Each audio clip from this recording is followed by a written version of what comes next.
Halo, selamat pagi semuanya. Selamat pagi teman-teman. Selamat pagi, Sar. Assalamualaikum warahmatullahi wabarakatuh. Sebelumnya izinkan saya memperkenalkan diri saya terlebih dahulu. Saya Aisyah Purnama Nasution dari Pendidikan Bahasa Inggris kelas G tahun 2023 dengan NIM 2231121036 ingin mempresentasikan hasil pembelajaran saya terhadap mata kuliah umum Pendidikan Pancasila. Nah, pada video ini saya akan menjelaskan di bagian bab 7. Langsung saja kita masuk pada bab 7 yaitu Pancasila sebagai dasar nilai pengembangan ilmu.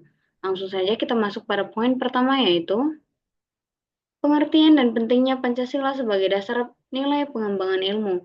Pancasila adalah dasar nilai dalam pengembangan ilmu di Indonesia yang memastikan ilmu pengetahuan dan teknologi berakar pada budaya bangsa, melibatkan masyarakat, dan selaras dengan nilai moral. Pancasila menjadi pedoman etis, dengan setiap sila memberikan panduan untuk mengembangkan ilmu secara bertanggung jawab, secara historis, sosiologis, dan politis.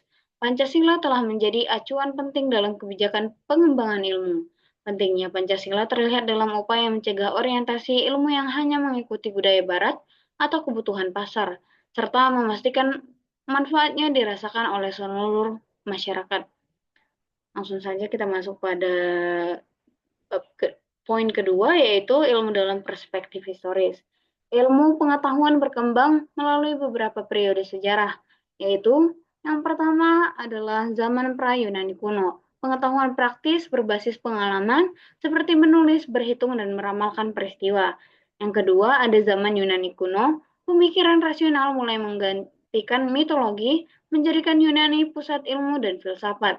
Yang ketiga masuk pada abad pertengahan, ilmu didominasi oleh teologi terkait erat dengan aktivitas keagamaan.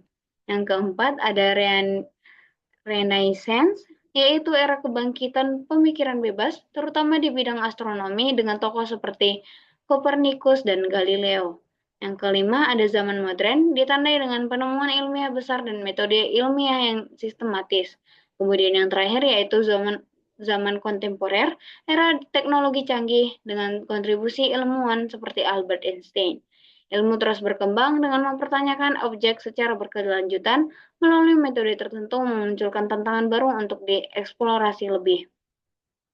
Kemudian kita masuk pada poin selanjutnya yaitu pengertian dan ciri-ciri ilmu. Manusia memahami dunia melalui pengetahuan ilmiah dan penjelasan gaib. Pengetahuan ilmiah terdiri dari hipotesis yang terbukti sah, dapat diuji atau tidak dapat diuji. Ilmu berasal dari kata scientia, berarti pengetahuan sistematis yang diperoleh melalui metode tertentu. Ciri ilmu menurut Deliangie adalah empiris, sistematis, objektif, analitis, dan verifikatif. Joseph menambahkan bahwa ilmu mencakup produk atau pengetahuan, proses atau penemuan, dan masyarakat atau etika ilmiah.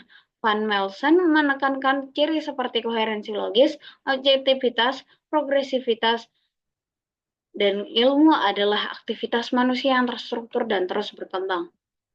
Poin selanjutnya adalah pilar-pilar penyangga bagi eksistensi ilmu.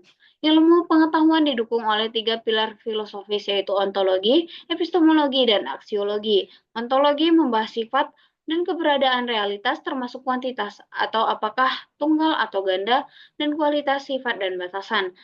Selanjutnya, epistemologi berfokus pada cara memperoleh pengetahuan, sumber kebenaran, dan metode penelitian valid. Selanjutnya, aksiologi berkaitan dengan nilai etika, moral, dan penerapan ilmu, memastikan bahwa ilmu digunakan secara bertanggung jawab. Ketiga pilar ini saling berkaitan dan penting untuk menjaga integritas serta arah pengembangan ilmu pengetahuan. Selanjutnya adalah problema etika ilmu. Ilmu pengetahuan dan teknologi harus dikembangkan dengan memperhatikan etika, martabat manusia, dan keseimbangan ekosistem, serta dampaknya bagi masa depan.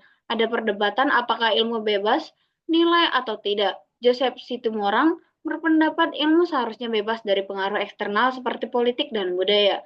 Sementara Habermas menyatakan teori ilmiah tidak pernah sepenuhnya bebas nilai. Objektivitas penting, namun nilai-nilai etis tetap mempengaruhi pilihan masalah dalam kesimpulan ilmiah. Ilmuwan memiliki tanggung jawab etis dalam pengembangan ilmu demi kebaikan manusia. Selanjutnya ada Pancasila sebagai dasar nilai dalam strategi pengembangan ilmu dan teknologi. Pancasila menjadi dasar pengembangan ilmu di Indonesia dengan memastikan iptek sesuai nilai Pancasila, mengintegrasikan nilai-nilai tersebut menjadi panduan normatif dan berakar pada budaya bangsa atau indigenisasi ilmu.